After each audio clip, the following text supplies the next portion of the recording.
ইয়ার মধ্যে এক ধরনের পরিবর্তন লক্ষ্য করতে শুরু করলাম। সে আগের মতো আমার সাথে সময় কাটাত না। তার বেশিরভাগ সময় কাটত টিকটক, ফেসবুক আর মেসেঞ্জারের ভার্চুয়াল জগতে। আমি যখন ক্লান্ত শরীর নিয়ে বাসায় ফিরতাম এক কাপ চায়ের আশায়, তখন দেখতাম সে মোবাইল স্ক্রিনে বুঁদ হয়ে আছে। আমার উপস্থিতি যেন তার কাছে কোনো গুরুত্বই বহন করত না। প্রথম দিকে বিষয়টা আমি স্বাভাবিকভাবেই নেওয়ার চেষ্টা করেছি, কিন্তু দিন দিন তার এই আসক্তি বাড়তেই থাকল। আমাদের মধ্যে দূরত্ব সৃষ্টি হতে শুরু করল। একদিন রাতে কাজ থেকে ফিরে দেখি ফারিয়া গভীর ঘুমে আচ্ছন্ন, তার পাশে মোবাইল ফোনটা তখনও জ্বলজ্বল করছে। আমার মনে এক অজানা কৌতূহল জাগল। কি এমন আছে এই মোবাইলের ভেতর, যা আমার ভালোবাসার মানুষটিকে আমার কাছ থেকে কেড়ে নিচ্ছে? অনেক দ্বিধা নিয়ে আমি তার ফোনটা হাতে তুলে নিলাম। কাঁপা কাঁপা হাতে তার মেসেঞ্জার খুলতেই আমার পায়ের নিচের মাটি যেন সরে যাচ্ছিল। একটি ছেলের সাথে তার এমন সব কথাবার্তা, এমন সব ছবি বিনিময় হয়েছে, যা একজন বিবাহিত নারীর পক্ষে কল্পনাও করা যায় না। আমার নিঃশ্বাস বন্ধ হয়ে আসছিল, মনে হচ্ছিল আমার হৃৎপিণ্ডটা কেউ যেন ধারালো ছুরি দিয়ে চিরে ফেলছে। সেই মুহূর্তে আমি পরিষ্কার বুঝতে পারছিলাম আমার অগোচরে আমার বাসায় সারাদিন কি হয়। তাহলে কি বাবা মায়ের কথাই সত্যি হলো? টিকটকের মেয়েরা ভালো হয় না, এই কথাটা কি তবে আমার জীবনে অভিশাপ হয়ে এলো? আমার ভালোবাসা কি তবে ভুল ছিল? এই প্রশ্নগুলো আমার ভেতরটাকে দুমড়ে মুচড়ে দিচ্ছিল। সেই রাতে ফারিয়ার মেসেঞ্জারের লেখাগুলো আমার পৃথিবীটাকে ওল্টপাল্ট করে দিয়েছিল। আমি কাঁপা কাঁপা হাতে ফোনটা আগের জায়গায় রেখে দিলাম, যেন কিছুই দেখিনি। আমার স্ত্রী, যাকে আমি পৃথিবীর সবকিছু ভেবে ভালোবেসেছিলাম, সে আমার পাশেই নিষ্পাপ শিশুর মতো ঘুমিয়ে আছে। অথচ তার ভার্চুয়াল জগতের রূপটা কতটা ভয়ঙ্কর, তা ভাবতেই আমার শরীর হিম হয়ে আসছিল। মনে হচ্ছিল আমি হয়তো কোনো দুঃস্বপ্ন দেখছি, ঘুম ভাঙলেই সব ঠিক হয়ে যাবে। কিন্তু আমার মনের ভেতর যে তীব্র যন্ত্রণা হচ্ছিল, তা আমাকে বারবার মনে করিয়ে দিচ্ছিল, এটা কোনো স্বপ্ন নয়, এটাই আমার জীবনের কঠিন বাস্তবতা। সেই রাতে আমি এক মুহূর্তের জন্য ঘুমাতে পারিনি। ফারিয়ার পাশে শুয়ে থেকেও মনে হচ্ছিল আমি যেন 1000 মাইল দূরে কোনো এক অপরিচিত মানুষের সাথে শুয়ে আছি। পরের দিন সকালে ঘুম থেকে উঠে আমি স্বাভাবিক থাকার আপ্রাণ চেষ্টা করলাম, কিন্তু আমার ভেতরটা তখন এক আগ্নেয়গিরির মতো জ্বলছিল। ফারিয়া ঘুম থেকে উঠে আমার দিকে তাকিয়ে একগাল হাসল, জিজ্ঞেস করল আমার শরীর খারাপ কিনা, কারণ আমার চোখ দুটো লাল হয়েছিল। তার এই অভিনয় দেখে আমার ঘৃণা হচ্ছিল, কিন্তু আমি নিজেকে সামলে নিলাম। কোনোমতে নাস্তা সেরে আমি অফিসের জন্য বেরিয়ে পড়লাম। রাস্তায় হাঁটতে হাঁটতে আমার শুধু বাবা মায়ের কথাগুলোই কানে বাজছিল। তারা হয়তো সেদিন ফারিয়ার ভেতরটা দেখতে পেয়েছিলেন, যা আমি ভালোবাসার মোহে দেখতে পাইনি। আমার নিজের সিদ্ধান্তের উপর তীব্র আফসোস হচ্ছিল, মনে হচ্ছিল আমি নিজেই নিজের পায়ে কুড়াল মেরেছি। কর্মস্থলে গিয়েও আমি কোনো কিছুতে মন বসাতে পারছিলাম না। আমার চোখের সামনে বারবার শুধু মেসেঞ্জারের সেই লেখাগুলো আর ফারিয়ার হাসিমুখটা ভেসে উঠছিল। আমি বুঝতে পারছিলাম এই বিষয়টা শুধু অনলাইন চ্যাটিংয়ের মধ্যেই সীমাবদ্ধ নেই। তার কথাবার্তায় এটা স্পষ্ট ছিল যে সে আমার অনুপস্থিতিতে বাইরেও দেখা করে। তার সেই খারাপ বন্ধুদের সাথে সে কোথায় যায়, কি করে, এই চিন্তাগুলো আমাকে কুরে কুরে খাচ্ছিল। আমার মনে হচ্ছিল আমি যদি এখনই কোনো পদক্ষেপ না নিই, তাহলে ফারিয়া এমন এক অন্ধকার জগতে হারিয়ে যাবে, যেখান থেকে তাকে ফিরিয়ে আনা আর সম্ভব হবে না। শুধু মেসেজের উপর ভিত্তি করে তাকে কিছু বললে সে হয়তো পুরোটাই অস্বীকার করবে, তাই আমার হাতে কার্যকর প্রমাণ থাকা দরকার ছিল। অনেক ভেবেচিন্তে আমি এক কঠিন সিদ্ধান্ত নিলাম। আমি ফারিয়াকে হাতে নাতে ধরব। আমি দেখতে চাই সে আমার অগোচরে ঠিক কি করে। এই জন্য আমি অফিসে অসুস্থতার কথা বলে একদিনের ছুটি নিলাম, কিন্তু ফারিয়াকে কিছুই জানালাম না। আমি তাকে বুঝতে দিতে চাইনি যে আমার মনে কোনো সন্দেহ জেগেছে। আমি আগের মতোই তার সাথে স্বাভাবিক ব্যবহার করতে লাগলাম, যদিও আমার মনের ভেতরটা একটা তীব্র ঝড় বয়ে যাচ্ছিল। আমার পরিকল্পনা ছিল আমি প্রতিদিনের মতো সকালে অফিসের জন্য বের হয়ে যাব এবং তারপর লুকিয়ে তার গতিবিধির উপর নজর রাখব। এই কাজটা করার কথা ভাবতে আমার নিজেরই কষ্ট হচ্ছিল, কিন্তু ফারিয়াকে সত্যের মুখোমুখি দাঁড় করানোর জন্য এছাড়া আমার আর কোনো উপায় ছিল না। সেই দিনটি এলো। আমি সকালে প্রতিদিনের মতোই অফিসের জন্য তৈরি হলাম। বাসা থেকে বের হওয়ার আগে ফারিয়া আমার টিফিন বক্স গুছিয়ে দিল, আমার দিকে তাকিয়ে বিদায় জানাল। তার এই নিখুঁত অভিনয় দেখে আমি স্তব্ধ হয়ে গিয়েছিলাম।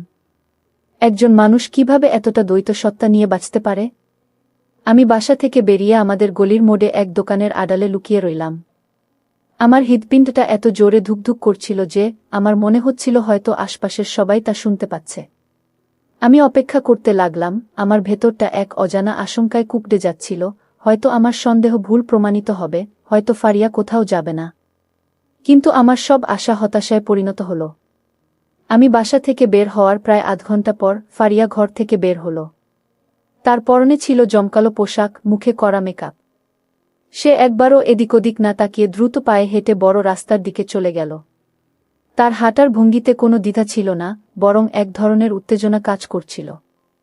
আমি খুব সাবধানে একটা রিকশার আড়ালে থেকে তাকে অনুসরণ করতে শুরু করলাম। আমার পা দুটো যেন চলছিল না, মনে হচ্ছিল কেউ আমার বুকের উপর ভারী পাথর চাপিয়ে দিয়েছে। আমি যা দেখতে যাচ্ছিলাম তার জন্য আমি মানসিকভাবে প্রস্তুত ছিলাম না। বড় রাস্তায় পৌঁছেই আমি সেই দৃশ্যটা দেখলাম, যা আমার সব বিশ্বাস আর ভালোবাসাকে এক মুহূর্তে ধুলো মিশিয়ে দিল। ফারিয়া একটি আধুনিক কফিশপের সামনে দাঁড়িয়ে থাকা একটি ছেলের সাথে গিয়ে মিলিত হল। ছেলেটিকে আমি মেসেঞ্জারের প্রোফাইল পিকচারে দেখেছিলাম। তাদের সাথে আরও দুজন ছেলে মেয়ে ছিল। তারা একে অপরের সাথে এমনভাবে কথা বলছিল এবং হাসাহাসি করছিল, যা দেখে স্পষ্ট বোঝা যাচ্ছিল তাদের মধ্যে সম্পর্কটা কতটা গভীর। আমার চোখের সামনেই ছেলেটা ফারিয়ার হাত ধরে চলে গেল এবং তারা সবাই মিলে একটি প্রাইভেট কারে উঠে পড়ল। গাড়িটা তীব্র গতিতে আমার চোখের সামনে দিয়ে বেরিয়ে গেল। আমি রাস্তার পাশে পাথরের মতো দাঁড়িয়ে রইলাম। আমার চারপাশের কোলাহল, গাড়ির হর্ন, মানুষের ব্যস্ততা, কোনো কিছুই আমার কানে পৌঁছাচ্ছিল না। আমার পৃথিবীটা যেন সেই মুহূর্তে থেমে গিয়েছিল। আমার ভালোবাসার মানুষ, আমার স্ত্রী, দিনের আলোতে সবার সামনে অন্য পুরুষের হাত ধরে গাড়িতে উঠে যাচ্ছে, এই দৃশ্যটা আমার মস্তিষ্ককে অসাড় করে দিয়েছিল। আমার ভেতরটা রাগে, অপমানে আর যন্ত্রণা ছিঁড়ে যাচ্ছিল। আমি বুঝতে পারছিলাম ফারিয়া শুধু ভুল পথে চালিত হয়নি, সে এক ভয়ঙ্কর অধপতনের দিকে এগিয়ে চলেছে। সেই মুহূর্তে আমি সিদ্ধান্ত নিলাম, তাকে আর এভাবে চলতে দেওয়া যায় না। তাকে এই নোংরা পথ থেকে ফিরিয়ে আনতে হলে আমাকে এমন কিছু করতে হবে, যা হয়তো তার কাছে নিষ্ঠুর মনে হবে, কিন্তু তার ভবিষ্যতের জন্য এটাই হবে একমাত্র চিকিৎসা। তাকে এক কঠিন শিক্ষা আমাকে দিতেই হবে। রাস্তার উপর নির্বাক হয়ে আমি কতক্ষণ দাঁড়িয়েছিলাম জানি না। যখন জ্ঞান ফিরল, তখন দেখলাম সন্ধ্যা ঘনিয়ে আসছে। ভাঙা হৃদয় আর ক্লান্ত শরীর নিয়ে আমি বাসার দিকে রওনা দিলাম।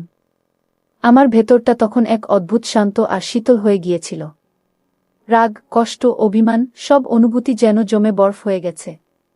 আমি বুঝতে পারছিলাম চিৎকার করে বা ঝগড়া করে এই সমস্যার সমাধান হবে না। ফারিয়াকে সরাসরি কিছু বললে সে হয়তো সবকিছু অস্বীকার করবে, নয়তো আমাকেই দোষারোপ করবে। আমাকে এমন কিছু করতে হবে যাতে সে কোনো নাটক করার সুযোগ না পায়, যাতে সে তার ভুলের গভীরতাটা নিজের ভেতর থেকে উপলব্ধি করতে পারে।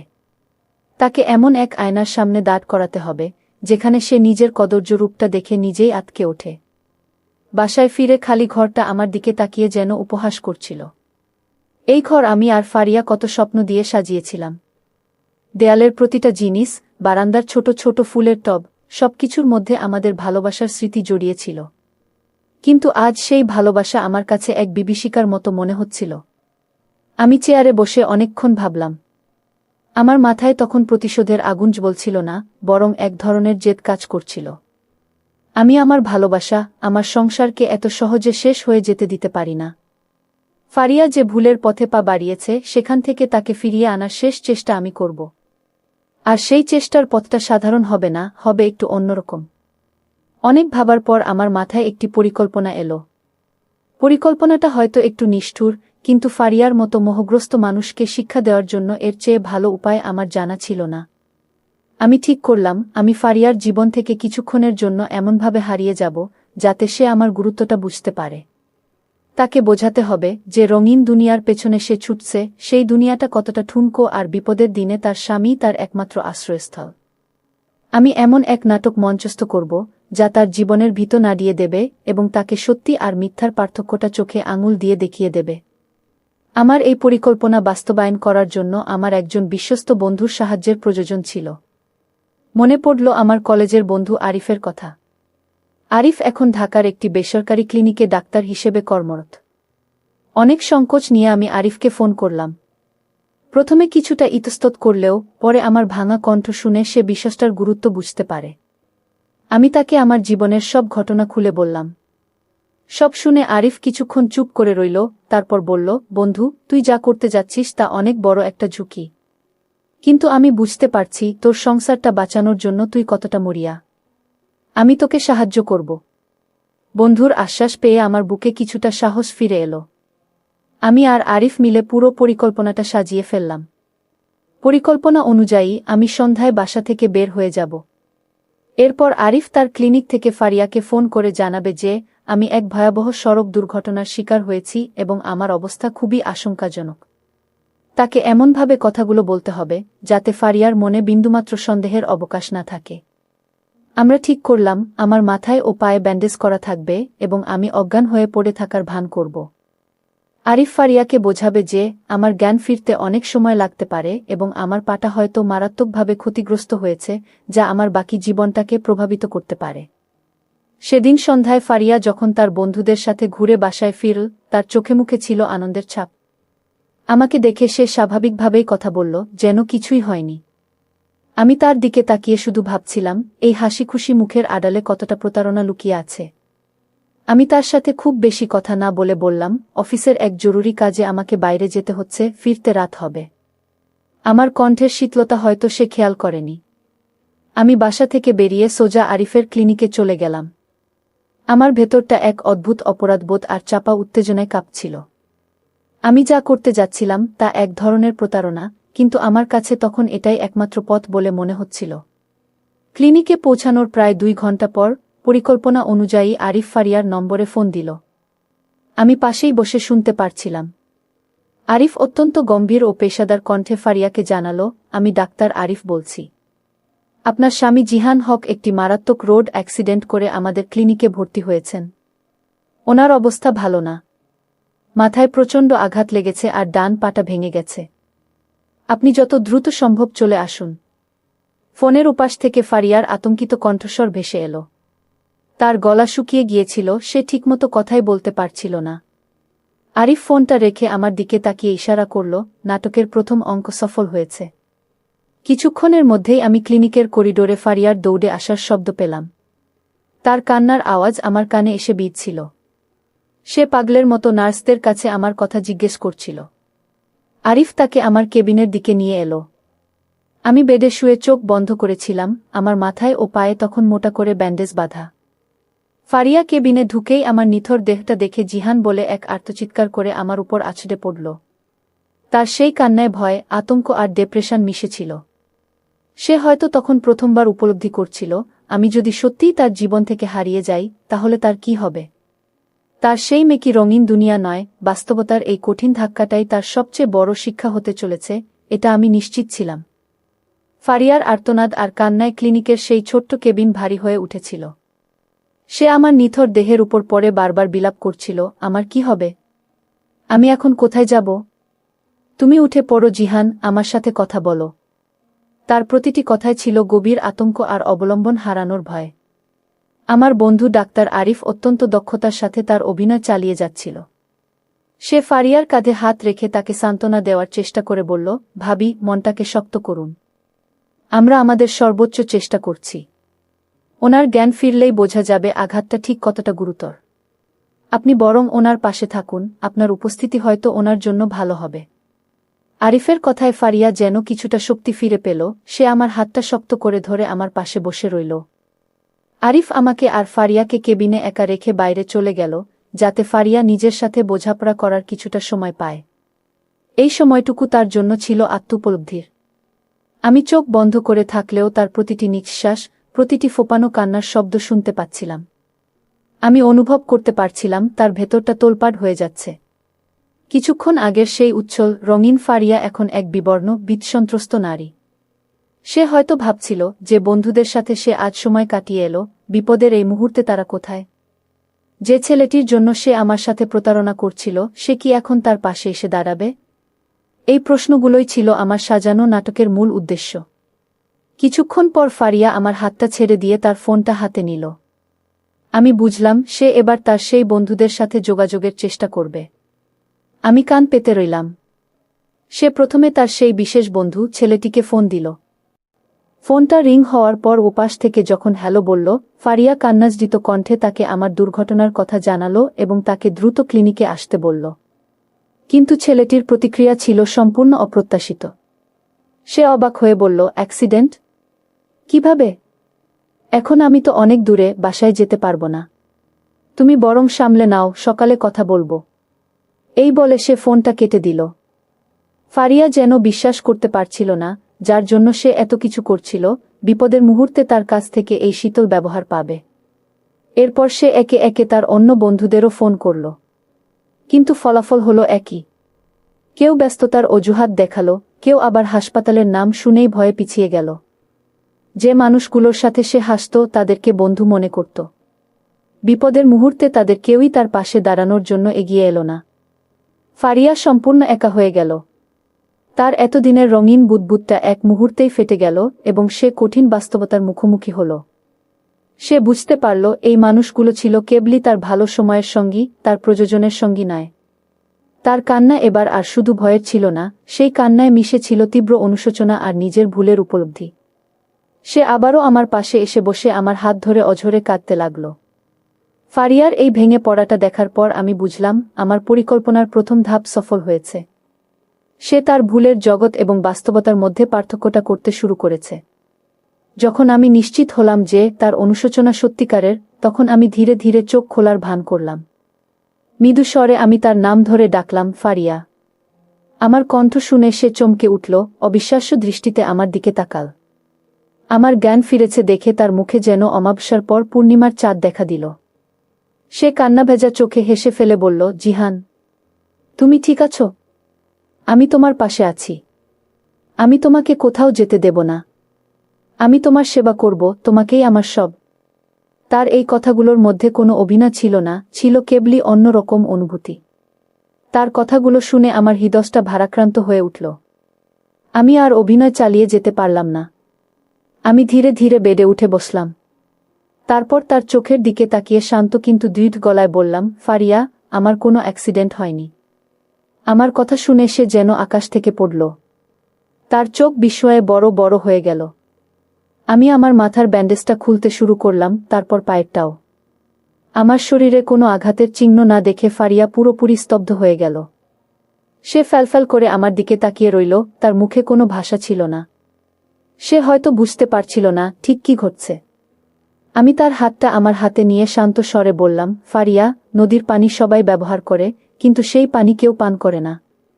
ঠিক তেমনি প্রত্যেকটা পুরুষেরই স্বাভাবিক স্বভাব হল অন্যের স্ত্রীর প্রতি সহানুভূতি দেখানো, তাকে সুযোগের সদ্ব্যবহার করা। কিন্তু তারা কখনোই তার দায়ভার নেয় না। তাদের স্বার্থ ফুরিয়ে গেলে, বিপদের সময় সেই পরপুরুষরা আর তোমাকে চিনবেও না, যা তুমি একটু আগেই প্রমাণ পেয়েছ। ফারিয়া, এই দুনিয়ার চাকচিক্য, ফেসবুক টিকটকের এই মোহ, সবই সাময়িক। একটা স্ত্রীর জন্য তার সবচেয়ে আপন হল তার স্বামী। আমার কথাগুলো শুনে ফারিয়া আর নিজেকে ধরে রাখতে পারল না। সে আমার পায়ের উপর পড়ে হু হু করে কেঁদে ফেল। তার কান্নায় ছিল তার সব ভুলের স্বীকারোক্তি। সে কাঁদতে কাঁদতে বলল, আমি বুঝতে পারিনি। আমি মোহের মধ্যে অন্ধ হয়ে গিয়েছিলাম। আমাকে ক্ষমা করে দাও জিহান, আমি আমার ভুল বুঝতে পেরেছি। আমি আর কোনোদিন তোমাকে কষ্ট দেব না। আমি তাকে মাটি থেকে তুলে আমার বুকে জড়িয়ে ধরলাম। আমার চোখেও তখন জল। আমি বললাম, পৃথিবীতে বেঁচে থাকার জন্য স্বামী হল স্ত্রীর শ্রেষ্ঠ অবলম্বন এবং মৃত্যুর আগ পর্যন্ত সুখে দুঃখে, বিপদে আপদে স্বামী একমাত্র শ্রেষ্ঠ নিরাপত্তার স্থান। সুতরাং অতীতের সবকিছু মন থেকে বাদ দিয়ে সুষ্ঠু, স্বাভাবিক জীবনের পথে ফিরে আসো। আমি তোমাকে শেষবারের মতো একটা সুযোগ দিতে চাই। সেই রাতে ক্লিনিকের সেই ছোট্ট কেবিনে শুধু দুটো অনুতপ্ত হৃদয়ের কান্না মিশেছিল, একটি ভুলের পথ থেকে ফিরে আসার, অন্যটি নিজের সংসারকে বাঁচানোর। আমি জানতাম আমাদের সম্পর্কের এই ক্ষত শুকোতে সময় লাগবে, কিন্তু আমি এও বিশ্বাস করতাম এই কঠিন শিক্ষাটাই হয়তো আমাদের ভালোবাসাকে নতুন করে বাঁচিয়ে তুলেছে। বন্ধুরা, আজকে এই পর্যন্তই। আবারও আসব তোমাদের মধ্যে নতুন কোনো ভিডিও নিয়ে। ভিডিওটি যদি তোমাদের ভালো লাগে, তাহলে একটি লাইক দাও। প্রতিদিন আমি তোমাদেরকে একটা করে নতুন গল্প উপহার দিব। তাই তোমাদেরকে অনুরোধ করে বলছি, তোমরা যদি এই রকম ধরনের ইন্টারেস্টিং গল্প পেতে চাও, তাহলে দয়া করে আমার চ্যানেলটি সাবস্ক্রাইব করো। পরিশেষে তোমাদের সকলের সুস্বাস্থ্য কামনা করি। ভিডিওটি দেখার জন্য তোমাদের সকলকে অসংখ্য ধন্যবাদ।